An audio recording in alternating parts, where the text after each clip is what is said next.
Salut à tous, c'est Axel de testmobile.fr. Je suis au MWC 2013 sur le stand de ZTE et j'ai sous la main un terminal un peu particulier, dont on n'a pas beaucoup parlé, qui est un peu présenté discrètement sur le stand alors qu'il est franchement intéressant, c'est le Z5. Alors si je ne me trompe pas, c'est un des terminals qu'on avait vu en fuite il y a un paquet de temps, sous un autre nom, le petit nom de Nubia, Nubia Z5. Mais bon voilà, donc au niveau des specs, qu'est-ce qu'on a? On a un écran 5 pouces, 1920 par 1080 avec une densité de pixels qui est vraiment élevée. Je ne l'ai pas en tête, mais en gros l'écran est franchement super lisible, très beau.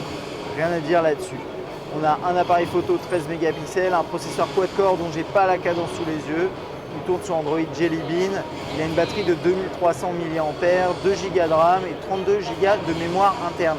C'est un appareil qui est extrêmement fin avec un tout petit peu plus de 6 mm d'épaisseur, très fin et très léger également. Là c'est difficile de s'en rendre compte avec le système d'antivol, mais très léger. En haut on a la caméra frontale 2 mégapixels et un capteur. En bas on a quelques boutons sensibles, je vais essayer de vous remontrer ça. Voilà. Qui sont juste des petits points de couleur rouge alors que vous ne voyez pas la caméra pour une raison que j'ignore. Et la touche centrale ici qui est plutôt sympa. Sur la droite, le bouton on-off verrouillé, déverrouillé. En bas, le micro USB pour recharger également. Le bouton de volume et le jack. Ici, on peut mettre la carte SIM. Mais ici, vous avez l'appareil photo qui ressort légèrement en relief. On va faire rapidement le tour de l'interface pour vous montrer rapidement ce qu'il y a. On a des contrôles en accès rapide qui se retrouvent en bas de l'écran. Effectivement, c'est assez pratique quand vous l'utilisez à une main pour le boost. Au niveau des paramètres, voilà, ça a été légèrement personnalisé. Je vais juste vous montrer 81.2. Voilà. Vous avez ce système de...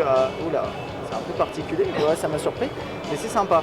Au niveau de la gestion des applications, vous pouvez les fermer comme ça ou appuyer ici. C'est au choix. Au niveau de l'écran de déverrouillage, je pense que vous l'avez vu, hein, vous avez ici la possibilité de lancer rapidement l'appareil photo, typiquement, ou le lecteur musical, et vous restez appuyé et ça va accéder à l'interface. Vous pouvez mettre des widgets sur l'écran d'accueil avec ce système-là.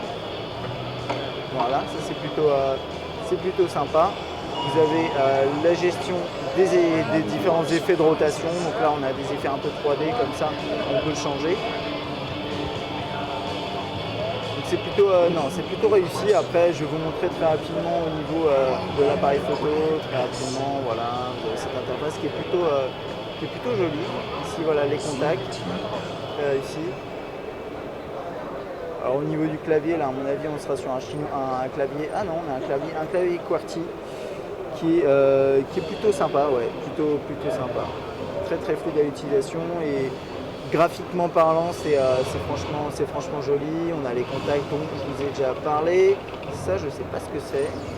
C'est le navigateur. Is it the default browser on the phone? A Chinese one, ok, so it's a bit special. Okay. Donc ça c'était le navigateur chinois et là on a le navigateur par défaut mais on n'a pas internet. Puis bien sûr après, je vais juste vous montrer l'interface de l'appareil photo et puis après on aura terminé. Voilà, une belle interface pour l'appareil photo avec quelques réglages ici. Alors ça je ne sais pas du tout ce que c'est, ça a l'air d'être des paramètres assez spéciaux. La gestion du flash ici. Voilà, je vais aller dans la vidéo. Voilà. Bon là j'essaie de trouver les paramètres mais je ne trouve pas. Mais bon, je vais m'arrêter là parce que je ne suis pas le seul à vouloir voir ce terminal qui est plutôt séduisant. Voilà, à bientôt.